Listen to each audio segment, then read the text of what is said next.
Not surprisingly, a huge win for the Ohio State Buckeyes on Saturday at Purdue. We kind of expected Ohio State to play well, even though the Buckeyes obviously have had some frustrating moments in West Lafayette over the years. There were lots of reasons to think that this would not be a repeat performance. But did it go even better than we expected? Who played especially well? And where do the Buckeyes need to shore some things up before, we've got the biggest game on the schedule here to date coming up with Penn State coming to town this weekend. Lots to break down for you, of course. It's the Monday evening film review session on Buckeye Breakdown. We've got the whole crew together as we cover Ohio State with our instant analysis from Ohio State. There's something that doesn't feel right. Unbelievable effort from him today. Is E.J. Liddell going to crack the first team All-Big Ten? I think he can be the guy. I'm not trying to start a quarterback controversy. He seems to have the durability. He certainly has the toughness. This is the question on a lot of people's minds here. Welcome to Buckeye Breakdown.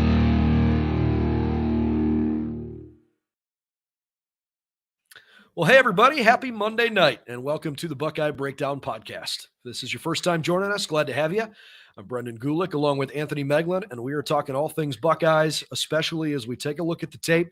We got a number of clips we want to point out to you for things that we thought especially went well this weekend, and a few areas that didn't as we get ready for a big game with Penn State coming to Columbus on Saturday. BuckeyesNow.com, of course, your home for all the latest news and info on the team. And certainly we would appreciate it if you'd subscribe to this YouTube channel so that you can support the show along the way. Anthony, now that we're, 48 hours or so removed from a big win, how's it sitting with you?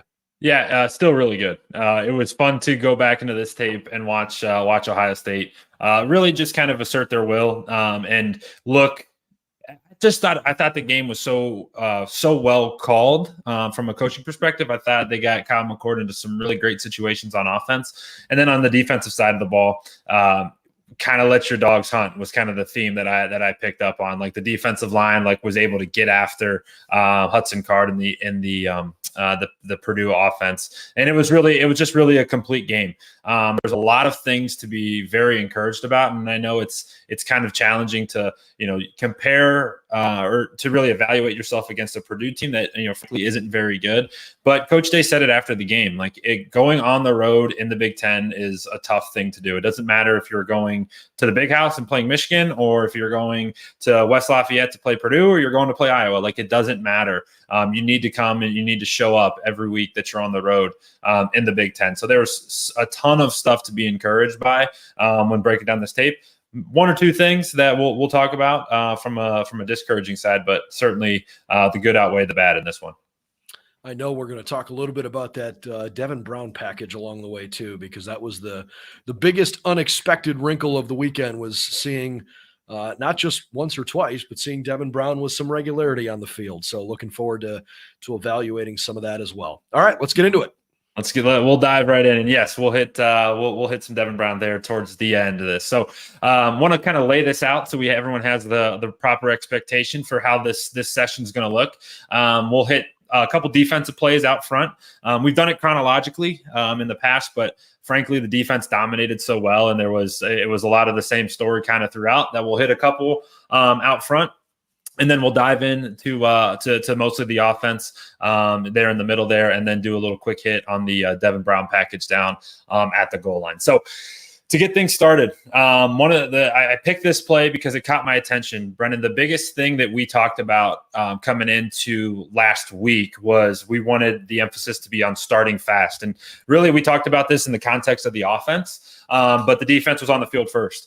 And really this first drive, or this first play especially, caught my attention because against Purdue, a team, again, we should dominate, that I'd like to get on the field, shut them down right away, and kind of get off the field as quick as possible, especially thinking about now Penn State coming to town next week. So one thing that was kind of discouraging to start, our defense has been playing very, very well as of late. In the first play of the game, it's just a simple stretch zone, just a wide zone read where the running back's going to basically run it flat until he finds a hole, and he's going to cut it up the field.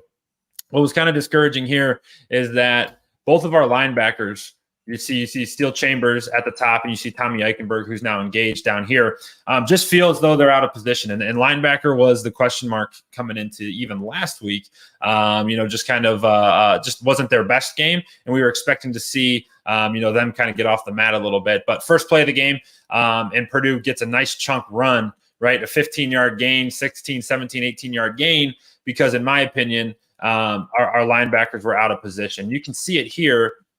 I don't know what the scheme is or what the thought process may be, but it seems as though the defensive line was pinching in and the linebackers were responsible for the edge. I actually think Tommy does a really nice job here of forcing this thing back inside to his help.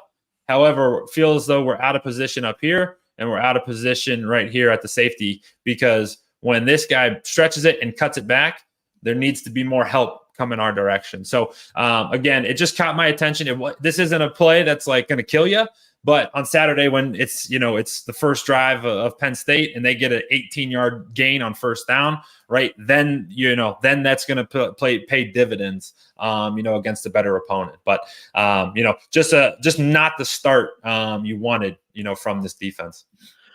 No, the reality is Purdue. Their first 4 plays of the game felt like it generated half of their offense for the first 25 minutes of the game. I mean, they really didn't do a ton after those first 4. But to your point, when you're talking about a team that really prioritized wanting to start fast, that doesn't mean just score a touchdown on your first possession offensively. You got to come out and be ready to go defensively. And they were a little flat at the beginning there.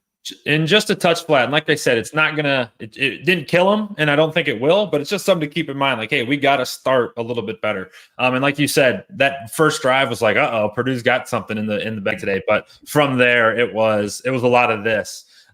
Really just letting these 4 dudes who are just absolutely dudes just get after the quarterback and let everything on the back end, kind of be what it will.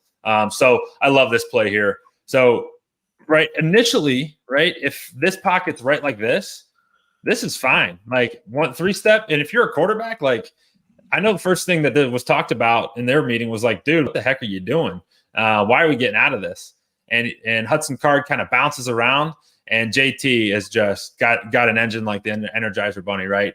And he just tracks it down and makes a nice little sack. And it wasn't a big hit, but we've been just begging for this, man. Like, come on, like let's get some pressure on the opposing quarterbacks. And obviously you could tell it was in the back of Card's mind because he gets out of this so quickly. But JT just kind of running the loop and chasing him down was a sight for sore eyes for sure. It was nice to see that defensive line play well. And obviously, JT and Jack in particular, I thought took a nice step forward this week.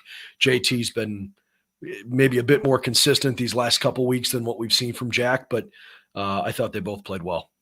Absolutely. And you mentioned Jack. We'll go right to a little Jack Sawyer clip. And one of the best things, and this doesn't take a football wizard to pick this out, but this is a good look at what this Ohio State team's able to do because of the just elite play of their secondary.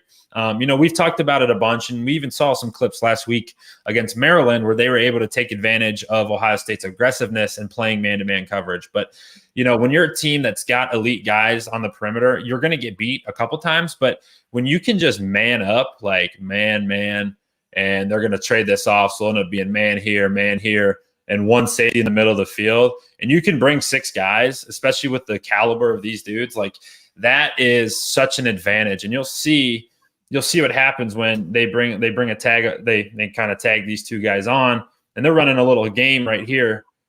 And Jack Sawyer just beats his guy and is like, I'm just going to abandon the game. I got home and the quarterback's mine. And it's all connected, man. It's like if the secondary can just straight play man coverage like we're in the backyard, and the other guys can just rush after the quarterback, it makes this football game so darn simple. And you can see a good clip of it here. Yeah, I mean, it felt like Jack just almost got through completely untouched. I mean, I don't know if that was a missed assignment somehow from 64, but he just whiffed.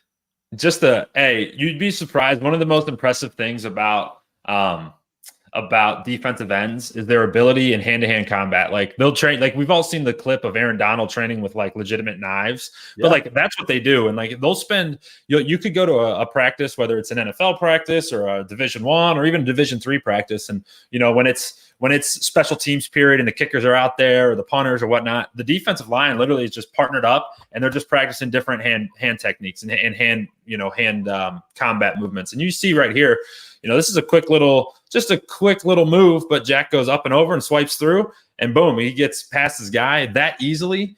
And he's got the quarterback right in his lap. Just pretty good. It's just a veteran play there by 33, just getting home, really making his impact known. Yeah, it was a good play for sure. I also thought, unfortunately for Purdue, I thought their offensive line, which was certainly undermanned because of some injuries, I thought they were just overmatched. Yeah, no question about it. Yeah, that shouldn't. Yes, you're dead on with that. All right, next clip here. We're midway through the second quarter, actually end of the second quarter, kind of driving. And this is another one where it's like, hey, just so close and being a step out of position goes from a run play being maybe a 5-yard gain to a chunked play and an explosive play. So I love this camera angle because you can see it really, really well. But I want to just kind of focus on Tommy Eichenberg here, who's right in the middle of the field. So with this crack block here on the backside, this cutoff, this would be some kind of a zone, whether it's a mid zone where you're aiming for like the B-ish gap, kind of right where this hole is, or an inside zone where you'd be aiming like right in here. Tommy's got a tough responsibility because he's basically responsible for both this lane and this lane. Okay, so you can kind of see how he's in no man's land right there. So we'll let this run. He actually does a nice job of being in position. Here, let me delete this as we kind of run it back. But he does a nice job of initially being in position of like, hey, I got it. I'm in the right space. And then he's unable to kind of close it out. And now, because he got out leveraged and he was kind of stuck inside and he got out leveraged, now we're in a foot race here. And unfortunately for Tommy, he's not going to win many of these foot races. So he's been a guy who's built his success off of just being in the right position and being really heady and really smart. So kind of finds himself out of position. And again, a play that should be maybe a 3-yard gain or maybe even a tackle for loss turns into a 15-yard scamper. So it's just like so close where it's like, oh, dang, he's playing horrible. Everyone just freaks out, but he's like a step out of position, which leads to a big play. So, I mean, look, those are the kinds of plays that certainly Penn State and Michigan are going to be pretty well aware of. How can Ohio State schematically adjust here? Yeah, to make up for the fact that maybe Tommy's not going to be able to run down, some of these faster running backs that we'll see if he gets caught in a position like for sure.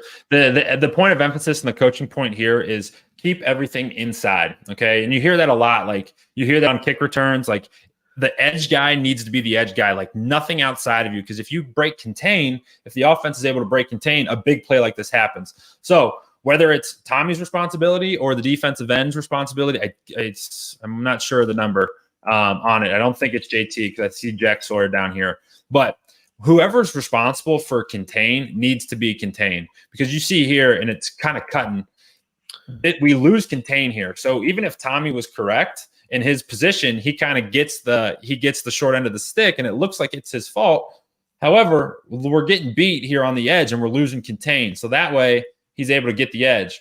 Now, if we were in the right position, okay, and we had, our guy was blocked up and this guy has to cut it back, then we're at a no-yard gain. So that's the coaching point. It's like, hey, and, on the Penn State side, they're like, hey, we can get the edge on these defensive ends or linebackers.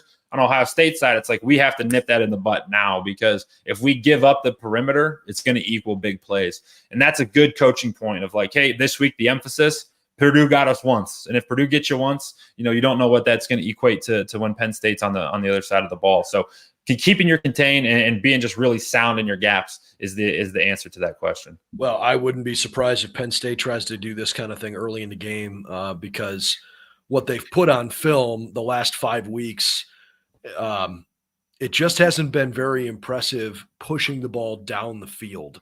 Mm-hmm. They're a good offense. Don't get me wrong. I'm not saying they're bad. They are not showing an ability to be an elite, take shots down the field, or even 20 to 30-yard chunk play at a time kind of offensive group. They are more predicated on the run than I think I expected with Drew Aller taking over at quarterback. I realize they've got good running backs, but I kind of thought Drew Aller was going to be a bit of a game changer for them in the pass game, and that hasn't showcased itself yet. Maybe they're trying to not put that on film before they play the Buckeyes. I don't know. But those are the plays that we just looked at there. I kind of expect Penn State early in the game to see if Ohio State has made the adjustments that they needed to make after watching this one. You couldn't be more right on that. And two, what also is going to play a factor into that is this front four that we've already shown 2 sacks already. And this one's a fun one. This play here is going to be the clip that like we were waiting on and we've wanted to see for 7 weeks now. And especially what we want to see on Saturday when you got Drew Aller standing back there. But this is just a race to the quarterback between your 2 dudes, Jack Sawyer versus JT. This is a race. Who gets there first? You got JT with a 6 spin move up top. Look at this. Looks like Myles Garrett with that sweet little tight spin move. And then Jack Sawyer just wins with speed. And now these boys are like, I'm getting him. That's my sack. That's exactly what they said getting up. That's me. But this is just a race to the quarterback. And when you got 2 elite defensive ends, that's what it could look like. And that's what we've been wanting to see from these 2. That's what they said because you were on the receiving end of a few of those along the way? I've been there before. And if any of my offensive linemen are watching, it was my fault that I was there, not yours. But I have been there before. This is an uncomfortable. Hey, I'll tell you what, as a quarterback, you get to the top of your drop and this is what you're feeling. That doesn't feel great. None of your receivers are at depth, right? None of them are ready to catch a ball. Maybe a check down here, but you're not even to your 3rd step before it's sack. I mean, those are 2 elite guys getting after the quarterback, and this is what you want to see, especially on Saturday. So good. All right. So, like I said, the defense was so elite. There wasn't too much to kind of show. A lot of 3 and outs. They weren't on the field much. And that, especially that last play, actually, I should have prefaced it. We'll go back to it real quick. But you see in 3rd and goal here, 11 seconds left in the half. I should have set the scenario. This particular set of 4 downs started inside the goal line. Purdue had a chunk play. They got it all the way down there. And it was really impressive to see Ohio State just be very stout, not let them in the end zone. Purdue kind of shot themselves in the foot. They were at like the 1-inch line. I mean, the ball was almost on the goal line. Yeah. And it was a great hustle play to kind of stop it. But they got all the way down almost to the end zone, and Ohio State was able to push them back. And when you start with 1st and goal from the inch line and you have 3rd and goal from the 12, that's a big win. And then when that play gets -8 yards, it's a huge win. So just a lot of domination from that Ohio State defense, kind of exactly what you'd expect when you look at that final score and see kind of the way the game played out. So there you go. A good defense, a really good defensive performance. And I just showed 2 clips that are going to be an point of emphasis this week because you don't want those small mistakes to turn into huge mistakes, on Saturday afternoon. All right, real quick before we jump into the offense here, I'm seeing some comments in our stream that are a little more Penn State focused. Yeah, we'll try to give some thoughts along the way here as to how what we're seeing is going to translate to Saturday. But we try to use Monday to kind of like put a bow on this past weekend, and then we're going to turn our attention the rest of the week toward building up for Penn State. So we'll drop a little bit of that along the way, but I mean, some of what we're doing here as it pertains to Penn State, we still need to do a little bit more research on some of that stuff. For example, that last comment about what do you think about the Penn State's defensive line against Ohio State's offensive line and all of that. Awesome. Yeah, great point there. So we'll dive into this offense, and like you said, we'll tie it into Penn State where we can. But until then, we'll hit this game. So, all right, first drive of the game, 3rd and 10. I didn't love how we started, to be honest with you. I thought the first couple plays weren't great. Get you in 3rd and 10, and again, it's like it starts creeping back in your mind. Like we don't. Last thing you want to do here is go 3 and out and have to punt it away, just because you want to get some of that rhythm. And where do you go to when you need some rhythm? You go to 18. There's going to be a consistent theme here in the next, 10 minutes when we watch this offense. This dude, Marvin Harrison's an alien. And this game is spectacular. And I thought Brian Hartline did a good job of kind of scheming him open. So first third down of the game, for whatever reason, Purdue was like, we're going to play man coverage on you, and we're just going to try to lock your guys up. You're going to get a go ball by number 1, and then watch Marvin just on a sneaky little sail route here. He runs a sweet route and just kind of breaks it to the sideline. And I mean, he's just tough to guard. Watch it right here. Just a little faked it in on the inside, and when you get man coverage, like that's super easy. And I apologize if it's a little choppy, but he's so good. And what I was kind of concerned about, and one thing that I want you to watch here, Brennan, is just the uncomfort or the discomfort from Kyle McCord here when he just takes a straight drop back and he just starts drifting, like drift. Like that shows me, and that kind of was honestly just a little concerning to me, was that he doesn't trust what's going on in front of him. Like drift, and I'm going to throw one to Marvin. Now, he probably knows he's getting some pressure here, getting a man look, and he's got to get it away, sure. But just something to keep our eye on is that little bit of discomfort there while he's dropping back. I agree. When I saw that throw in real time, I thought, gosh, that's a really good throw, especially considering all his momentum is going backwards. But, like, there was also no, let's stand in the pocket and rip it. And honestly, this looks like a screen. Like when he's dropping back, it looks like he's on a screen, trying to set something up for the running back. Regardless, can't take this away from him. Puts it in between the 1 and the 8, lets his guy go be a guy, and moves the sticks.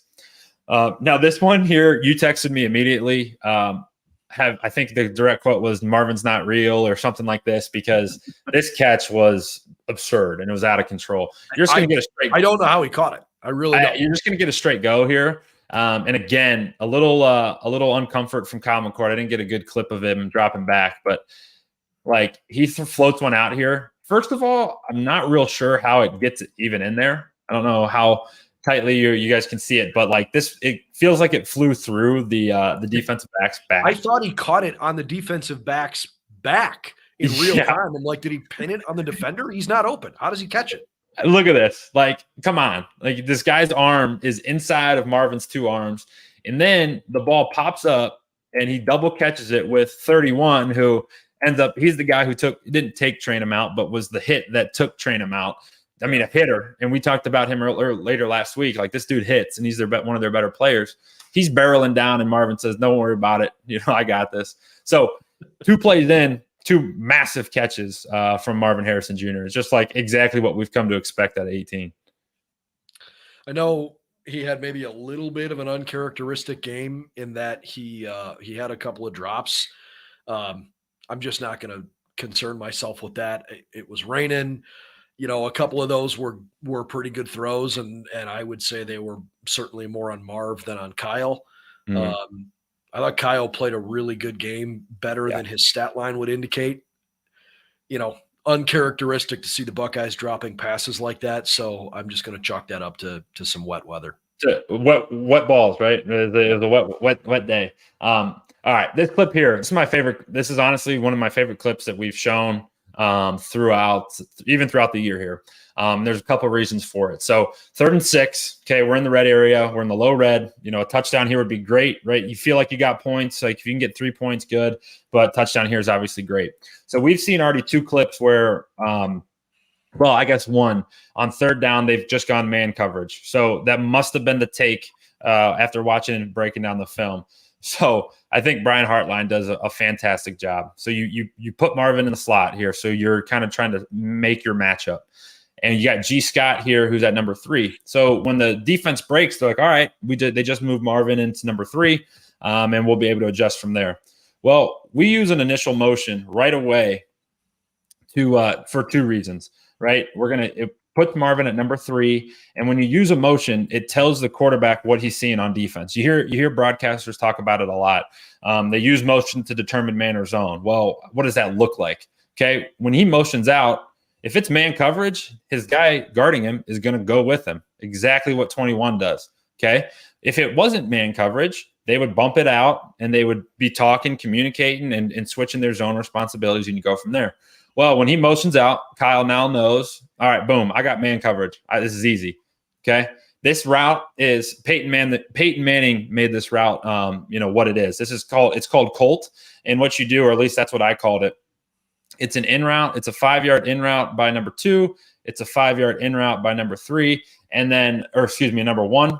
And then number 3, depending on how they run it, has the ability to do a couple things. And my guess is that with this call, they just had him specifically on a corner. However, some teams you're able to run an in route. Other teams you're able to run a post route. If your receiver's good enough and your quarterback are on that well of a page, he can do whatever he wants, and you guys are just on it, right? Think like Patrick Mahomes, Travis Kelce. They kind of run their version of this, and Kelce does whatever he wants, and they find it. So in Kyle McCord's head, he goes, I know I got man coverage. I'm throwing this thing to Marvin 100 out of 100 times. And Marvin just does a little dance on this guy trying to guard him, and they zoom in on it, unfortunately. But this is my favorite part of it. Kyle knows where he's going with the football, and he's got a free runner, right? Free runner, you're staring down the barrel of the gun, man. All you have to do is get that ball into the paint because you know your guy's going to make a play on it. He's staring down the barrel of the gun, a little fadeaway, and he drops one. Isn't the best pass in the world, but it doesn't matter because you're throwing to one of the best receivers ever, and he's going to go make a play for it. I just love the scheme of this play. I love the setup of this play, and I love the execution of it from start to finish. So just, again, bare bones here at the beginning. When you say 1, 2, and 3, you're talking first option, second option, third option. Obviously, that's G. Scott, 88, Julian Fleming, 4, Marvin Harrison, 18. Great question. No. So I'm glad you asked that. So when I talk 1, 2, 3, first and number 1, number 2, number 3, it's always outside in. Okay. So when you're mapping it out, think of outside in. So this is number 1. This would be number 2. And then this guy is number 3. I know I did it kind of backwards there, but this guy's number 3, and it's just where they are in the count. So now before G. Scott motioned out, it was Julian was number 1, Marvin was number 2, and G was number 3. So that's kind of how how you map it up, and describe it on the field. Okay. Makes sense. Great question. All right. So love that play. I thought that was fantastic. Okay. We're just Brian Hartline and whoever was in charge of the game plan this week was just like totally in their bag. So what happened here? All right, you're getting to see like the end of this clip. So they start in 3-by-1. Okay, so 1 receiver to the top of your screen, 3 receiver to the bottom, and they do a full motion across the field to just totally flip the defense. So now you got trips to the boundary. Okay. And now normally, like, this is okay. And so a lot of teams will do this. They call it formation into the boundary, where you put the strength of the formation into the boundary just to mess with the defense. Well, Ohio State's unbalanced here, okay? So what that means is these 2 guys are on the line of scrimmage. So technically, I think this is Carnell Tate. He's technically supposed to stay on the line of scrimmage.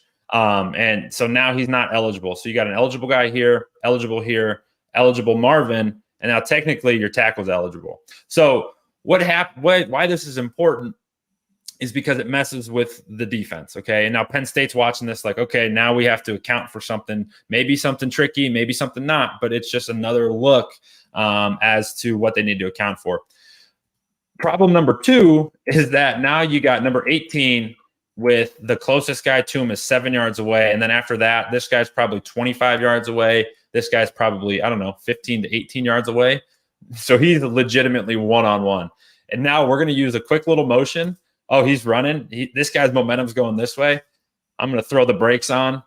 I don't care who you are. This could be Ed Reed, Troy Polamalu, nobody's making this tackle. Like, nobody is making this tackle. Look at this. I mean, that is sick.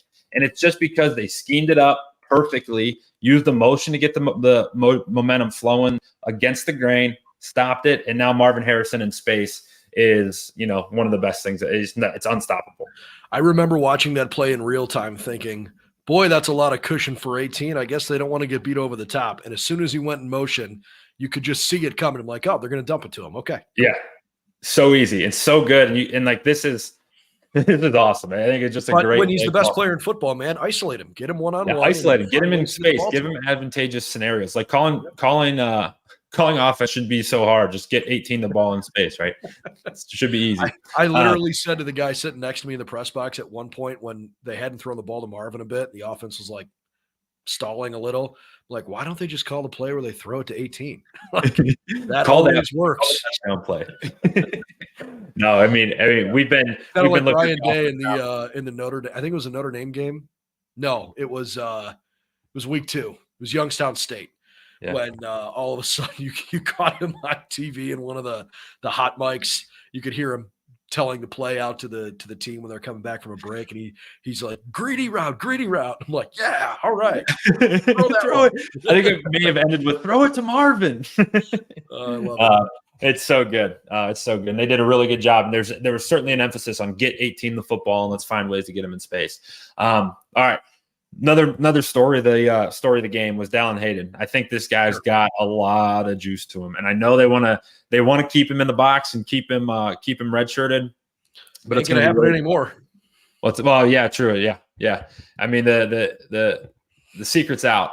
And now what I really do like is a little bit of a change in kind of the philosophy of this run game. So what we've kind of seen to this point has been a lot of zone scheme stuff where, traditionally when you think of like a power play, it's like when a guard pulls or a tackle pulls, and it's like, think like old school football when the guard's got the big neck roll and he's just running the circle and just blowing people up. That's called like a power play, and you use that in gap scheme. Well, primarily Ohio State's been a lot of zone blocking stuff where they like double team guys and they get up to the second level, and it's just a different way to kind of attack. And it allows the running backs to really use their eyes to go. Well, sometimes you got to take the decision out of the running back's eyes and just tell them, hey, you're going to this gap and you're following your guard. And I think that's kind of what Ohio State got to this week. You see we got double pullers, man, and everyone's blocked down, and you get hand down Hayden the ball. And think about it from this right here. This is really the only defender in space. Like, Fryer doesn't even have anybody to block. Like, he's running through and he's like, maybe I'll block here. And for Dallin Hayden, this is like, this is green grass, man. This is like, let's go. And he's just so elusive and quick. And even Julian does a really nice job there blocking down the field. It was good hustle by their linebacker to kind of keep in pursuit. But just, I love the way that this looked. And it was kind of a little bit of a wrinkle as to what they've been comfortable doing.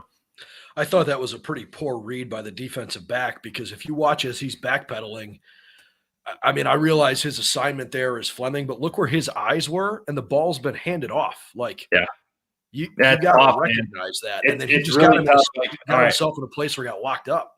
Yeah, no, it's you make a really good point, and I think that's a good thing to kind of talk about too, because like you'll often see this, like it looks like they are potentially in some kind of a man, and like it's really tough if your eyes are in the backfield. And that's when they talk about like greedy eyes. And I get exactly what you're saying. Like at this point, dude, flip your head, the ball's coming at you.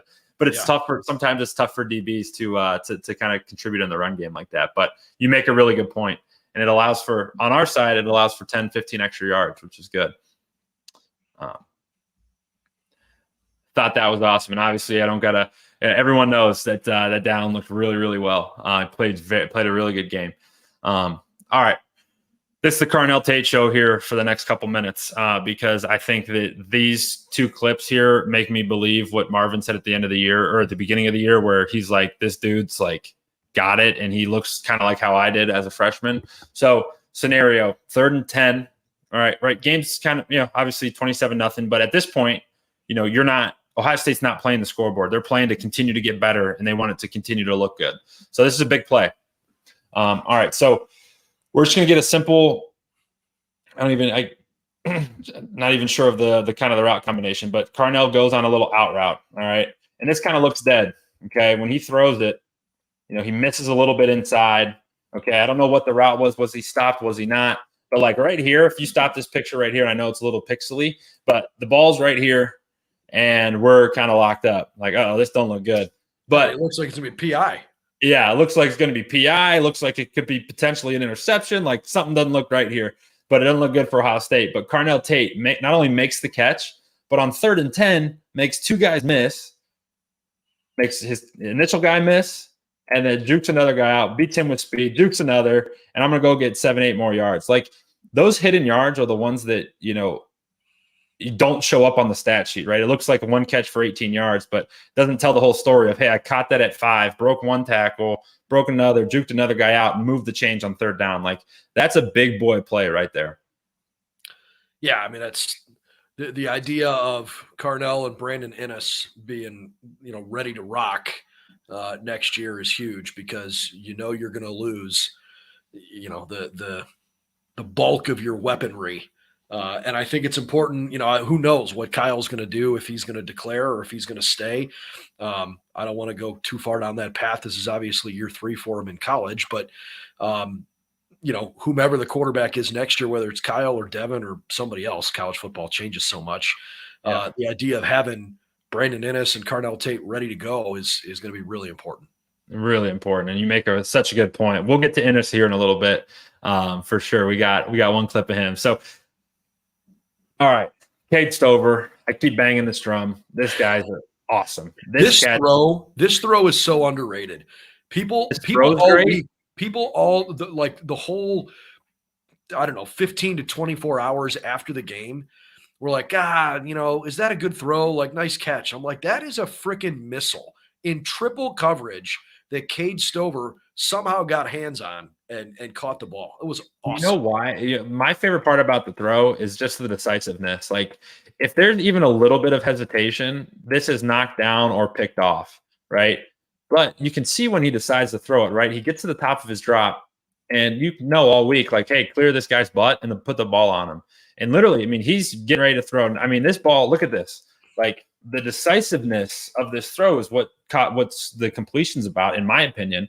Because when you're like this guy plays it, perfectly, kind of, make just 99% perfect, because he does exactly what he needs to do. But a perfect throw on the perfect time beats it, and this is just, it's shows me there's a ton of confidence flowing through 6 right now, where it's like, hey, I'm seeing it and I'm delivering the ball right when it's supposed to be there. Sure, I'd like this to be maybe a little bit more it would be Stover's right, so he doesn't have to potentially reach back for it, but hey, give your guy a chance. He's going to make a play. That's all you can do. Yeah. Look at this. That's a shot. It's a shot, and it's a great catch. Cade Stover, I'll keep saying, I'm every week we'll have a Cade Stover session because it's just like, this dude's a freak. All right. Love this clip. So, all right, we got 1st and 15. All right, what does this look like, Brennan? We've shown this clip a bunch. This looks like man-to-man coverage. All right, this looks like we're man down here, man here, man here, man here. Purdue does actually a really good job of disguising this, and I'm totally guessing, his depth gives this away because he is, for the first time all game, he is 25 yards away from the ball. So this is the first time he's been so deep.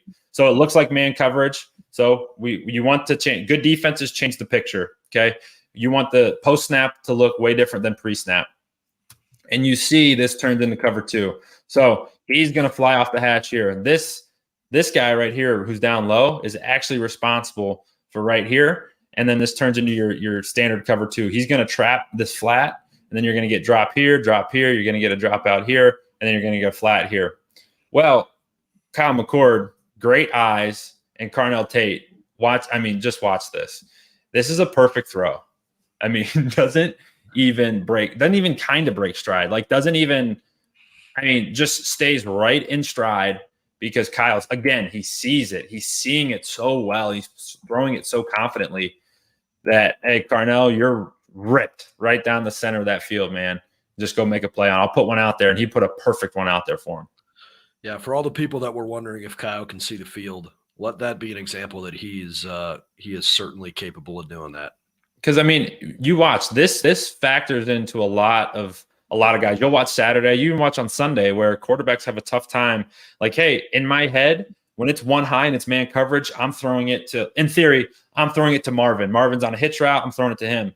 But if it's cover 2, I got to throw it to Carnell. Well, in my head, it's like, all right, well, this is man coverage, I'm going to Marvin. But then I snap the ball, and it's now a totally different look, and now I have to adjust. So this shows me that, hey, now we've seen 2 or 3 clips now where it's like, hey, Kyle's seeing the field very well, and he's trusting his eyes, and this is a really good example of it. And then, hey, let's get a little more Cade action, right? Very next play for the Buckeyes. We're going to use a run game, right? This looks like that last run we had where we have a pooler, and it influences everybody. Look at this. All eyes in the backfield. And then we're just going to sneak Cade right out here on a little over route, a great touch throw from Kyle there, and just perfect execution. That's such good offense, right? That's such good offense. Think of it. Like one play ago, we ripped one down the seam because we read the defense correctly, got us into the red area. First down, we're going to use play action. I've said it all year long. They throw off a play action a bunch, and that's been the Ohio State MO for a long time. Throw off a play action, and it completes a touchdown. So such a good drive, and so encouraging to see the growth of Kyle McCord. Yeah, I do like the fact that they didn't run stretch to the boundary as often as they have this year. It was nice to see a little more variation there. Yeah, so good. So good. And I love what they're doing. So a couple more clips here. So it's been pretty much all good to this point. Now let's imagine instead of it being 34-0, maybe it's 24-17 against Penn State, and we need a drive. Okay, it's the end of the third quarter. You need a drive. Okay, we're in 3rd and 8. I don't love that. Don't love being behind the sticks. What I really don't love is a game-changing play like this. Okay, this is just way, way, way too easy to get home to the quarterback. And I mean, it's just a straight 3-step drop. He shuffles a touch, but he's fine. Like, he's in a fine spot. Yes, he could step up just a hair quicker, but doesn't. And we get a loop around the edge, a strip sack, recovered by Purdue. And now they got ball 1st and 10 in the red zone inside the 20-yard line.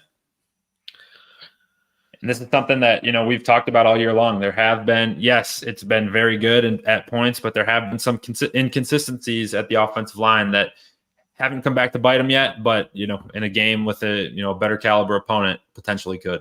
I'm not going to say Kyle's never made a bad throw, but probably the stat that is most impressing me at this point in the year is the fact that he's thrown exactly one interception, and it came in the first half of the first game of the season. He's gone 11 straight halves now without throwing a pick, and it's because he sees the field well and he's making good decisions.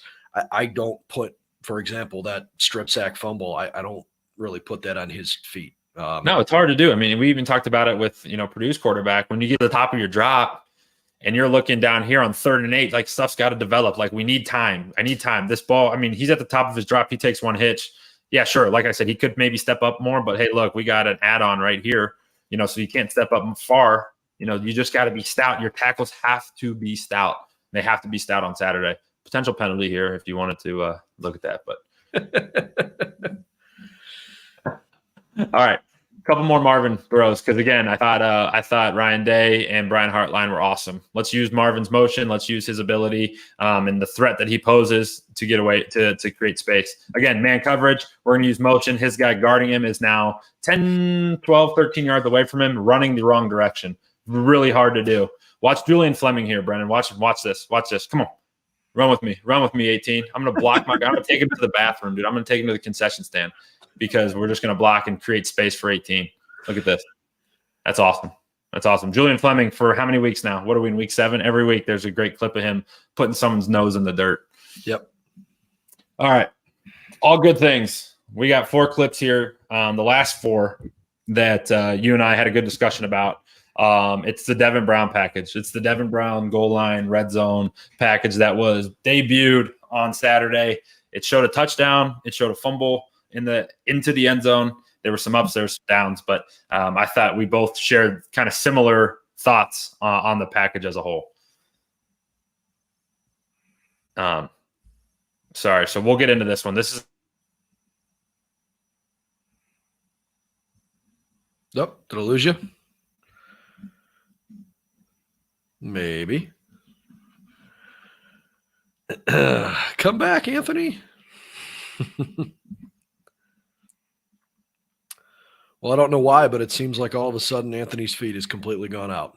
That's a bummer. I'll tell you what, if we don't get him back here in the next few seconds, we'll do a supplemental, an add-on of the Devin Brown package as part of a separate stream, so that we can make sure we break that down, because that was obviously a huge part of Ohio State's offensive game plan. I mean, Ryan Day said at the podium after the game that they kind of prepped all week expecting that this was going to look like the Northwestern game from last year. And Thankfully, it wasn't quite that bad, but there were obviously some really frustrating moments of some drop passes and some really wet playing conditions. Last year at Northwestern, they were playing in what felt like a vortex, like a tsunami. Obviously, wasn't quite that bad this year, but they prepped this particular package with Devin with the impression that they were going to have to find other ways to try to score when they got deep into the red zone. So unfortunately, it looks like Anthony's feet is kicked out. So I guess we'll wrap that for now from here. But in the meantime, we'll try to put something together for you. That'll be a standalone clip of breaking down the Devin Brown package. All right. For Anthony, who has departed early, I'm Brendan Gulick. Thanks for hanging out with us for a little bit on Monday night. And we're looking forward. Tomorrow is a big day down in Columbus because the Woody Hayes Athletic Center is going to be where all eyes are for Ohio State fans. Ryan Day and Jim Knowles will take the podium to start answering questions about getting ready for their big game against Penn State. It's a 12 noon kickoff Saturday at the Shoe, and we're gonna have coverage all week long getting ready for that big game. It's gonna be one of the hottest tickets in the country. In fact, I think I saw the average ticket price right now is almost $800. And that the get-in price is still like $250 to $300. It's gonna be an expensive ticket Saturday. So hope you got some fun plans for the game. We obviously can't wait to watch it. We'll break that down next Monday as well, but plenty of stuff in the meantime to get you ready for Saturday's game. We'll see you soon, and don't forget to stop over to BuckeyesNow.com for all the latest news and info on the team, and we'd appreciate it if you'd subscribe to this YouTube channel so that we can keep doing more content just like this. Have a good night, everybody.